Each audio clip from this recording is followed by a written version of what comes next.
మా latest videos కోసం మా ఈ తెలుగు న్యూస్ ఛానల్ సబ్స్క్రైబ్ చేసి గంట సింబల్ యాక్టివేట్ చేసుకోండి. రేపు శుక్రవారం నవమి రాత్రి 9 లోపు బీరువా కింద దీనిని పెడితే చాలు, ఒక పూటలోనే అప్పులన్నీ తీరిపోతాయి. మీరే అప్పులిచ్చే స్థాయికి వెళ్తారు. లక్ష్మీదేవి కోట్ల కట్టలను ఇస్తుంది. చాలామంది అప్పుల బాధల వలన సతమతమైపోతూ ఉంటారు.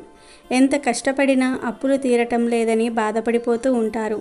ఇలా అప్పుల బాధలు ఉన్న వారందరూ కూడా రేపు శుక్రవారం రోజు బీరువా కింద ఇది ఒక్కటి పెడితే చాలు, ఒక్క పూటలోనే మీ అప్పులు తీరే మార్గాలు తెలుస్తాయని పెద్దలు చెప్తూ ఉన్నారు.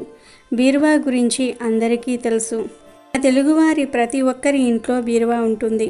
ఒకప్పుడు అయితే బీరువాలు లేవు, కానీ ఇప్పుడు ప్రతి ఇంట్లోనూ కూడా బీరువా కనిపిస్తుంది. డబ్బు, నగలు, దుస్తులు వీటన్నిటినీ బీరువాలోనే దాచుకుంటాము. ఇక బీరువాలలో రకరకాల మోడల్స్ కనిపిస్తూ ఉంటాయి. ఇండియాలో చాలామంది తమ డబ్బు, నగలను బీరువాలోనే దాచుకుంటూ ఉంటారు. ఆ డబ్బు, నగలను లక్ష్మీదేవిగా భావిస్తూ కంటికి రెప్పలాగా, కంటి పాపలా చూసుకుంటూ ఉంటారు. కొందరైతే నిద్రలేవగానే ధనలక్ష్మిని చూస్తారు. ఆ తరువాతే రోజును ప్రారంభిస్తారు. ఇలా డబ్బుకు బీరువాకు విడదీయరాని సంబంధం ఉంది. వాస్తు ప్రకారంగా లక్ష్మీదేవి ఉండే ఇల్లు, చోటు అన్నీ అత్యంత అందంగా క్లీన్గా ఉండాలి. లక్ష్మీదేవి చాలా సుకుమారమైన తల్లి. అమ్మ ప్రతిదీ చక్కగా ఉండాలని కోరుకుంటుంది. ఆ తల్లికి కోపం వస్తే, పరిసరాలు నచ్చకపోతే ఆ ఇంటి నుంచి వెళ్ళిపోతుంది. కనుక లక్ష్మీదేవి స్థానమైన బీరువాను కూడా క్లీన్గా ఉంచుకోవాలి. లేదంటే ఆ తల్లికి కోపం వచ్చి ఇంటి నుంచి వెళ్ళిపోతుంది. అలాగే లక్ష్మీదేవి అమ్మవారు నివాసం ఉండే బీరువాకు అద్దం కానీ, బీరువాపై బరువు కానీ ఉంచితే అమ్మకు బరువుగా అనిపించి ఆగ్రహిస్తుంది. ఆ ఇంటి నుంచి వెళ్ళిపోతుంది. ఇంకొక విషయం ఏమిటి అంటే, బీరువాకు అద్దం ఉండకూడదు. అద్దం ఉన్న బీరువా ఇంట్లో పెట్టుకోవటం వల్ల ఆర్థిక ఇబ్బందులు ఎదురవుతాయి. ఎందుకంటే ఆ అద్దం ఉన్న చోటికి వచ్చి అలంకరించుకుంటూ ఉంటే అమ్మవారికి కోపం వస్తుంది. తనను పట్టించుకోకుండా అందం, అలంకరణలో మునిగి తేలుతున్నారని అమ్మ భావిస్తే బీరువా ఖాళీ అయిపోతుందని పండితులు చెప్తూ ఉన్నారు. అందుకే అలా అద్దం అమర్చి ఉన్న బీరువాలను ఇంట్లో పెట్టుకోకూడదని వాస్తుశాస్త్ర నిపుణులు చెప్తూ ఉన్నారు. బీరువా మీద, బీరువా కింద బూజులు లేకుండా ఎప్పుడూ శుభ్రంగా ఉంచుకోవాలి. ఇక ప్రత్యేకించి శుక్రవారం రోజు బీరువా కింద ఈ ఒక్కటి పెడితే చాలు, మీకు ఉన్న అప్పులన్నీ కూడా తీరిపోయి అపర కుబేరులుగా మారిపోతారని పండితులు చెప్తూ ఉన్నారు. మరి శుక్రవారం రోజు బీరువా కింద ఏం పెడితే అప్పులు తీరి అప్పులిచ్చే స్థాయికి వెళ్తారు అనే విషయాన్ని ఇప్పుడు మనం ఈ వీడియోలో వివరంగా తెలుసుకుందాం. అంతకన్నా ముందు కాలం ఎప్పుడూ ఒకేలాగా ఉండదు అని తెలియజేసే కథను విందాం. కాలం ఎప్పుడూ ఒకేలా ఉండిపోదు. ఆనందం, ఆవేదన కూడా అంతే. నవ్వులు, కన్నీళ్లు కలగలిసినదే జీవితం. కష్టము శాశ్వతం కాదు, సంతోషము శాశ్వతం కాదు. ఓ రోజు విష్ణుమూర్తి శిరస్సుపై ఉన్న కిరీటం స్వామివారి పాద రక్షకులను చూచి హేళనగా ఇలా మాట్లాడింది. నేను స్వామివారి శిరస్సు పైన దర్జాగా ఉంటాను, నువ్వు మాత్రం స్వామివారి పాదాల వద్ద పడి ఉన్నావు.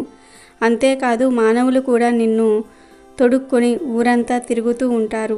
ఇంటికి వచ్చేసరికి నిన్ను గుమ్మం బయటే ఉంచి లోపలికి వెళ్తారు. నీకిచ్చే మర్యాద అంతే కదా. కానీ నన్నైతే స్వామివారు శిరస్సుపై ధరించి చాలా జాగ్రత్తగా చూసుకుంటూ ఉంటారు. అంతేకాదు, పవిత్ర స్థలాల్లో నన్ను ఉంచుతారు. నిన్ను బయట ఉంచినట్లు నన్ను బయట ఉంచరని పాదరక్షకులను చూసి హేళనగా నవ్వింది కిరీటం. పాదరక్షలు మాత్రం కిరీటంతో ఎటువంటి కయ్యానికి దిగలేదు. లోలోన దుఃఖంతో కుమిలిపోయాయి. విష్ణుమూర్తి ఏదో పని మీద బయటికి వెళ్ళినప్పుడు కిరీటం చేసిన అవమానాన్ని స్వామికి చెప్పి కన్నీళ్లు పెట్టుకున్నాయి పాదరక్షకులు. పాదరక్షల బాధంతా విన్న విష్ణుమూర్తి, ఓ పాదరక్షలారా, నా పాదాలకు రక్షణ ఇస్తున్న మీరు ఎందుకు బాధపడుతున్నారు? మిమ్మల్ని నేను ఎప్పుడూ తక్కువ చేయలేదు. మీరు బాధపడకండి, ఆ విషయాన్ని మర్చిపోండి. నేను రామావతారంలో మిమ్మల్ని 14 సంవత్సరాలు సింహాసనంలో ఉంచి రాజ్యాన్నే పాలించేటట్లు చేస్తాను అని స్వామి హామీ ఇచ్చారు.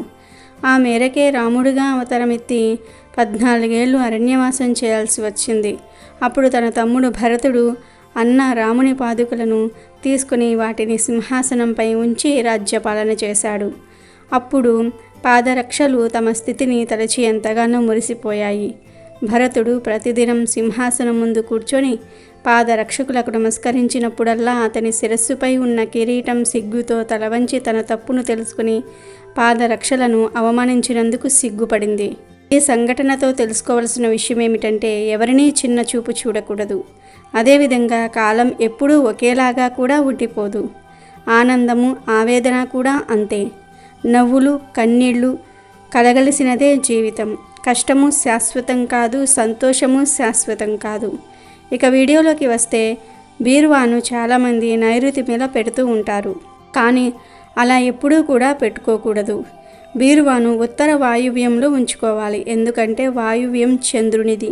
చంద్రుడు ధన ప్రవాహానికి అధిపతి కనుక వాస్తు సూచనలను అనుసరించి డబ్బు నగలు భద్రపరుచుకునే బీరువా ఉత్తర వాయువ్యంలో ఉంటే పశ్చిమానికి ఉత్తరానికి మధ్య ఉండే మూలల్లో ఉంచాలని వాస్తుశాస్త్రం చెప్తుంది. అయితే నైరుతి పక్క కూడా బీరువా పెట్టుకోవచ్చు, కానీ దానిలో బట్టలు మాత్రమే ఉంచుకోవాలి. నగలు ధనము ఉంచకూడదు. నగలు ధనం ఉంచే బీరువాను ఉత్తర వాయువ్యంలోనే పెట్టాలి. ప్రత్యేకించి శుక్రవారం రోజు బీరువా కింద ఇది ఒక్కటి పెడితే చాలు, అప్పుల బాధలన్నీ కూడా తీరిపోతాయని పెద్దలు చెప్తూ ఉన్నారు. అసలు ఏం చేయాలి అంటే ఏమీ లేదు. శుక్రవారం రోజు రాత్రి 6 నుండి 9 మధ్యలో ఒక గాజు బౌల్ను తీసుకోండి. గాజు బౌలు లేనివారు స్టీల్, రాగి, ఇత్తడి, మట్టితో చేసిన బౌల్ను అయినా సరే తీసుకోవచ్చు. తీసుకొని ఆ బౌల్లో నిండుగా అన్నం పెట్టండి. అంటే మీరు ఇంట్లో వండుకునే అన్నం ఉంటుంది కదా, ఆ అన్నాన్ని గిన్నెలో నిండుగా వేయండి. ఒక చిన్న బౌల్ తీసుకుని దానిలో కొంచెం అన్నం వేసుకుంటే సరిపోతుంది. అలా అన్నం వేసిన తర్వాత ఈ అన్నం మీద కొన్ని నువ్వులు వేయండి. నల్ల నువ్వులు, తెల్ల నువ్వులు ఏవైనా వేయవచ్చు. నువ్వులు వేశాక వాటిపైన కొంచెం కుంకుమను చల్లండి. తర్వాత ఈ గిన్నెను తీసుకొని మీ 2 చేతులతో పట్టుకుని మీ ఇంట్లోని అన్ని గదులలో కలియదిరగండి. అలా తిరిగేటప్పుడు మాకు ఉన్న అప్పులు త్వరలోనే తీరిపోవాలి అని మనసులో సంకల్పం చేసుకోండి. ఇల్లంతా ఒక్కసారి తిరిగేసిన తర్వాత ఈ బౌల్ను తీసుకుని వెళ్ళి ఇంట్లో ధనం దాచే బీరువా కింద పెట్టండి. రాత్రి 6 నుండి 9 మధ్యలో ఎప్పుడైనా సరే ఈ పరిహారం చేసుకోవచ్చు. ఇలా బీరువా కింద పెట్టిన ఆ బౌల్ను రాత్రంతా అలా వదిలివేయండి. మరునాడు ఉదయం ఈ అన్నాన్ని తీసి ఆవుకి కానీ పక్షులకు కానీ వేసేయండి. ఇలా మీ అప్పులు తీరే వరకు ప్రతి శుక్రవారం ఈ పరిహారం చేస్తూనే ఉండండి.